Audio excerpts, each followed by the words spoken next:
So what do you do? I determine how people died in Summit County when they die suddenly and unexpectedly due to an injury or due to a poisoning.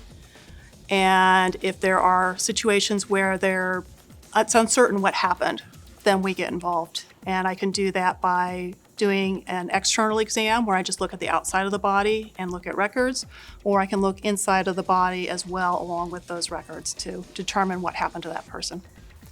So when did you realize that you finally found a career path that you really want to follow? In medical school, I had opportunities to shadow. And I think it was probably my second year of med school. I spent a half a day with a pediatrician, and within a week, I spent 2 hours with a forensic pathologist. And I called my mom up, and I'm talking to her about the whole time. My half a day with the pediatrician, we summed up in about 5 minutes. The 2 hours with the forensic pathologist, I went on for like 20 minutes. My mom's like, look, you know what you want to do. So it's like, yeah, that's definitely the route that I'm going. So then you just keep looking at, you've got to go through the whole medical school process and get exposed to the various areas of medicine because you need to know that to be a good forensic pathologist. But I'm going at that point with the goal that I'm going to be a forensic pathologist when I graduate and finish up all my training. So that was really the defining moment, is when I was talking to my mom and realizing that, yeah, it's the forensics that gets my blood going and makes me want to get involved. So how did your personal interests in middle school or high school really influence your career path?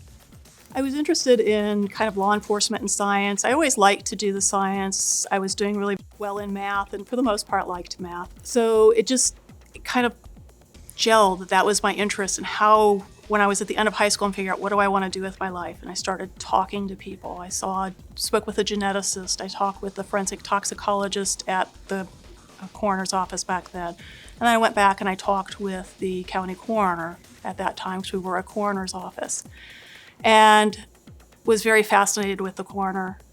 They had an internship, which I then did between my freshman and sophomore and junior years of college, and that just sucked me in.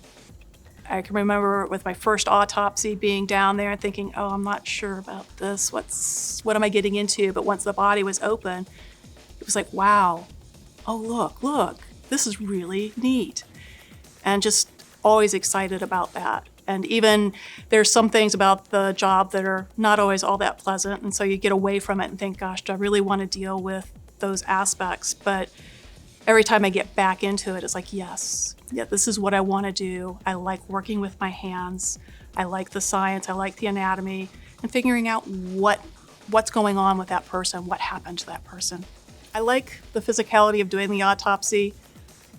It's rewarding to me if I'm doing a case where somebody died of a heart attack and I can see in that heart, well, there's the damaged tissue. So I know what happened. I've got that answer that I need. So being able to hold that in my hand and see what it is and to be able to say, I know what happened here. You don't always have all the answers when you're done with the actual examination of the body. Many times, particularly now with drug abuse issues, you have to wait until you have all the lab results back to know what happened. But you see so many interesting changes based upon the disease processes that people have, and that's cool. It's fun. It's rewarding to be able to see that and know that you can tell someone what happened.